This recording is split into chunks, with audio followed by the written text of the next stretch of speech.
If you're struggling to get pregnant for a while now, and you also tend to know that your eating habits might be in the way of optimal fertility, but you find it incredibly hard to eat a so-called healthy diet because you like to snack, you like your sweets, you have cravings, you want something salty or a cake, it takes care of you, it makes you feel at ease, and it feels absolutely impossible for you to eat all that healthy and really boring food for the rest of your life. You might think it takes all the fun out of life. If that's you, I would like you to stay with me for a second, because you might be one of those people who have learned very early onwards to be self-sufficient, to self-soothe.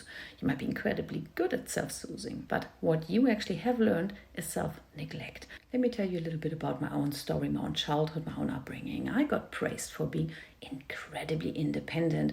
I would call myself extremely self-sufficient.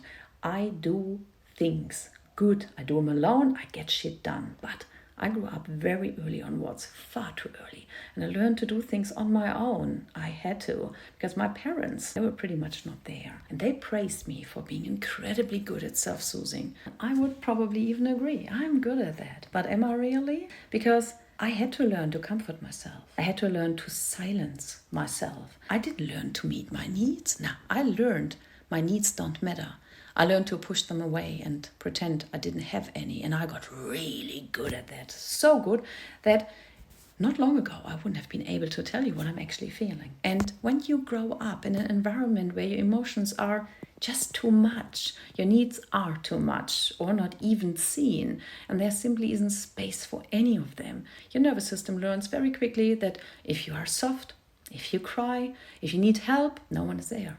No one is coming. So you harden up, you toughen up. That's what I did. And you probably too. You get numb, you cope, and you might be even praised for it, like I did. She's so strong. She never complains. But that strength becomes the very thing that keeps you from truly caring for your body now. Because when food becomes your safe place, your comfort, the one thing that never judges, that never leaves you, always rewards you. Your brain associates this snacking or the sugary foods with safety and emotional relief. So of course your body fights you when you try to take that away. Of course your mind resists a fertility diet. It doesn't feel like nourishment. It feels like deprivation and punishment, because you never learn to nourish from the inside. You learn survival. Now, healing your fertility is not about forcing yourself to be disciplined or perfectly healthy. It's about learning, possibly for the very first time in your life, that your needs actually matter. That your emotional hunger is asking to be heard and not suppressed. So before you try to control your eating again, pause and ask, am I trying to soothe or am I abandoning myself again? Because conception requires safety. And that begins the moment you decide you are no longer someone who self-neglects in the name of resilience, but someone who is ready to finally receive.